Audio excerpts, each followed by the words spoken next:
Hello दोस्तों। देखिए 5512 junior assistant की टाइपिंग हो चुकी है। अब बच्चों का यही कमेंट रहता है कि सर मेरी जो टाइपिंग हुई थी वो कम लाइन मैंने टाइप कर पाई। सर ये बता दीजिए हिंदी में कितनी लाइन टाइप करें तो पास हो जाएं। और सर मैंने हिंदी में इतनी लाइन टाइप की हैं, 3 की हैं या 4 की हैं। सर मेरी 5 गलती वहाँ पर माफ़ होती हैं, लेकिन 5 से ज़्यादा मेरी गलती हो गई, क्या मैं पास हो जाऊँगा? सबसे बड़ा तो सवाल ये है, आपको डर ये सता रहा है क्या आपका लिस्ट में नाम आएगा कि नहीं आएगा? ठीक है, ये सवाल है। और ये है कि सर जूनियर असिस्टेंट का रिजल्ट कब तक आ जाएगा? भाई मैं आज इस वीडियो के अंतर्गत सारे सच आंकड़े और पूरी स्ट्रेटजी के साथ साफ साफ बताऊंगा, इसलिए वीडियो अंत तक देखिएगा। सर ये भी बता दीजिए सर इसकी फाइनल कट ऑफ कितनी रहेगी? सर ये बता देते कि हिंदी में मैंने इतनी लाइन टाइप की हैं, इंग्लिश में इतनी टाइप की हैं, क्या मैं पास हो जाऊंगा? सर मेरे नंबर जो हैं वो बॉर्डर पे बन रहे हैं, क्या करूं? डीबी सर इसकी कब तक होगी और कौन कौन से इसमें जो है डॉक्यूमेंट ज़रूरत होंगे? सर ये पूरी डिटेल मुझे बता दीजिएगा सर। तो भाई मैं पूरी डिटेल बताऊंगा, इसलिए वीडियो को देखिए और चैनल को सब्सक्राइब कर लीजिए। मैंने खुद इसमें 2 बार जो है वो डीबी कराई है।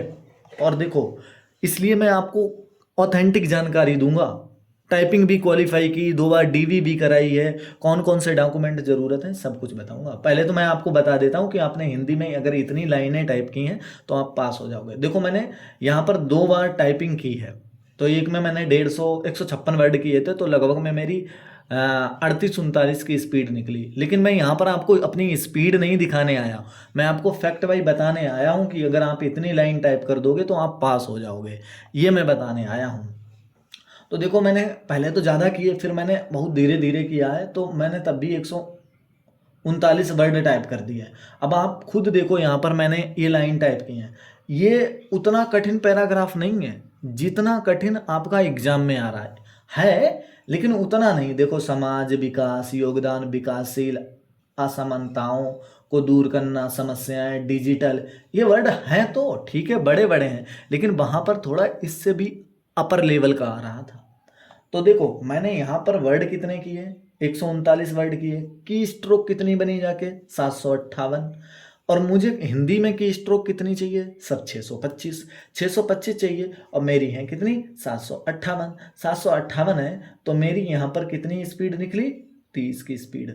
अब देखो 625 चाहिए, देखो 625 अगर की स्ट्रोक है तो की स्ट्रोक को आपको 25 से डिवाइड कर दो तो 25 की स्पीड आ जाएगी। अब 758 को 25 से डिवाइड करो, 25 3 75, और 8 वर्ड बच जाएंगे आपके एक्स्ट्रा। 30 से वैसे तो ज़्यादा निकलनी चाहिए, पर अगर 750 वर्ड होते तो मेरे 25 3 75, 30 की स्पीड आती। ठीक है, लेकिन मेरी यहाँ पर इतनी स्पीड आई। मैंने वर्ड भी काफ़ी गलत किए हैं, अपने जान में कि ठीक है गलत करता हूँ। देखो 3 वर्ड गलत किए हैं, लेकिन उससे कोई फ़र्क नहीं पड़ा है। और हाँ, लाइन देखो, यहाँ पर 139 वर्ड टाइप किए, लाइन देख लेता हूँ। देखो एक लाइन में कितने वर्ड हैं? 1 2 3 4 5 6 7 8 9 10 11 12 13 14 15 16 17, मतलब 16 मान के चलो, इसमें एक लेटर भी हा का। चलो ठीक है, फिर भी मैं 16-17 मान के चलता हूँ, 16 एवरेज मान के चलता हूँ।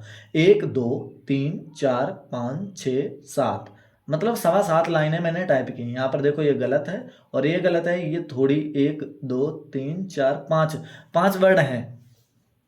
7 लाइन है, 5 वर्ड, 7.25 लाइन टाइप की हैं। लेकिन भाई मेरे यहाँ पर 16 है, वहाँ पर वर्ड एक एक लाइन में हिंदी में कितने कितने 30 32 है ना, और ज़्यादा ज़्यादा भी निकलते हैं। तो यहाँ पर की 2 लाइन है, वहाँ पर की 1 लाइन के बराबर है। तो यहाँ पर 7 लाइनों में भाई मेरी बैठेंगी जाके, भाई मेरे मान के चलो 3.5 लाइन है। 3.5 लाइनें बैठेंगी जाके।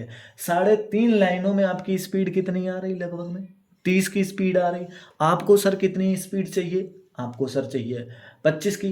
तो अगर आपने 3 लाइनें भी टाइप कर दी और पैराग्राफ कठिन है, मतलब बड़े बड़े वर्ड थे, तो उसमें की स्ट्रोक ज़्यादा बनेगा, तो आप आराम से पास हो जाओगे। तो अब अपने माइंड में ये थोड़ा संतुष्टि दो कि अगर आपने 3 लाइनों से थोड़ा भी ज़्यादा किया है तो आप पास हो जाओगे। मतलब 25 आपको चाहिए थी, 25 पॉइंट, चाहे 5 ही आ जाए, 25 से ज़्यादा निकले, पॉइंट में ही चाहे ज़्यादा आए तब भी आप पास हो जाओगे। अगर पॉइंट में कम रहे 25 से तब भी आप फेल हो जाओगे। तो इसलिए ये मत घबराओ कि सर मेरी कम लाइन टाइप हुई है, उस चीज़ को छोड़ दो। अब जिनके अगर लग रहा है कि आपकी टाइपिंग अच्छी हुई तो वो अपना का जो डॉक्यूमेंट है वो बनवा लें। क्या क्या बनवाना है वो मैं आपको बता दूंगा।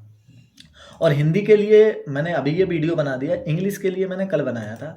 तो मैंने इंग्लिश में देखो इसमें कम ही टाइप किए थे, 37 वर्ड पर मिनट निकली थी, और यहाँ पर वो तो रैंक दिखाई नहीं रहे। वर्ड मैंने देखो 139 ही वर्ड टाइप किए थे, जिसमें मैंने 2 गलत किए थे, तो मतलब 137 वर्ड ही टाइप किए थे इंग्लिश में, तो मेरी 37 की निकली जाके।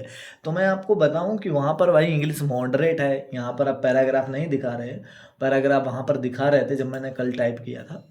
तो भाई मेरे अगर 120 वर्ड के अराउंड अगर आपने इंग्लिश में वहाँ के वर्ड बड़े बड़े थे ना, तो अगर आपने 120 वर्ड से लेकर 125 वर्ड के बीच में इंग्लिश में टाइप किए हैं, तो मान के चलो आप पास हो जाओगे, आपको पास होना है। तो देखो अब इसका रिजल्ट कब तक आएगा, रिजल्ट जो है सर आपका रिजल्ट जो है वो रिजल्ट आपका आ जाएगा लगभग में मान के चलिए मिड जनवरी तक। कुछ तो लोग बता रहे हैं कि दिसंबर में ही आ जाएगा, लेकिन ऑफिशियल अपडेट पर ही विश्वास रखें।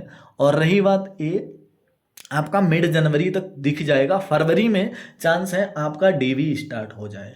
सर डीवी के लिए क्या क्या ज़रूरत होगी वो भी मैं आपको बताऊंगा, डीवी के लिए क्या क्या चीज़ ज़रूरत होगी। देखो डीवी के लिए आपकी जो ज़रूरत होगी, आपका आधार कार्ड, वो तो ठीक है सिंपल सी बात है, फोटो और हाई स्कूल और इंटर, ये तो कंपलसरी है, यही चीज़ होगी। बीएससी आप लगा भी दोगे, लेकिन वो वहाँ पर बीएससी के डॉक्यूमेंट जो जो आप मार्कशीट या डिग्री वगैरह जो भी देते हो वो आपके निकलवा दिए जाएंगे, इसलिए चाहे आप लेके भी जाना तब भी कोई दिक्कत नहीं है, और निकलवा ही देते हैं वो।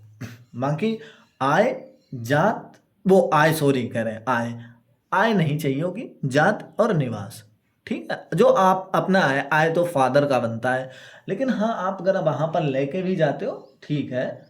और आय भी बनवा लेना, आय जात निवास, वैसे सब देखते हैं, आय जात निवास भी बनवा लेना, कोई दिक्कत नहीं है, वो फादर का बनता है, क्योंकि वो वहाँ पर ईडब्ल्यूएस वगैरह जो होते हैं इसलिए उनकी आय का लगता है, तो आय भी बनवा लेना। और बाकी देखिए इंग्लिश में और हिंदी में जितने आपके नंबर देखो जिनके बॉर्डर पे हैं, वो अगर टाइपिंग में पास हो, बॉर्डर पे हो, अगर टाइपिंग जिनकी ख़राब भी हो गई तो भाई मेरे वो लोग क्या करें कि 3284 वाली की तैयारी करें, उसमें लग जाएं। और बाकी कटाव कटाव का खेल मत खेलो। जनरल के अगर आपके 15 नंबर टाइपिंग कटाव से ज़्यादा हैं तो आप आराम से पास हो जाओगे फाइनल में। और ओबीसी ईडब्ल्यूएस के लिए 12.5 नंबर मान के चलो कटाव से ज़्यादा हैं तो आप सेफ जोन में हो। एससी के लिए आपके नंबर अगर मान के चलो भाई 5 से लेकर 6-7 नंबर के बीच में ज़्यादा है तो आप मान के चलो सेफ हो। और एसटी के लिए वही 3 नंबर भी अगर हैं, 2 नंबर 3 नंबर भी ज़्यादा हैं तब भी आप सेफ हो। और महिलाओं के लिए 45+, ठीक है। बाकी कटाव कटाव का खेल मत खेलो, बस आपका जल्दी ही जो है रिजल्ट आ जाएगा, और जितने लोग पास होंगे सबको डीवी देने को मिलेगा। जय हिंद जय भारत। अगर वीडियो पसंद आया हो तो लाइक ज़रूर करें।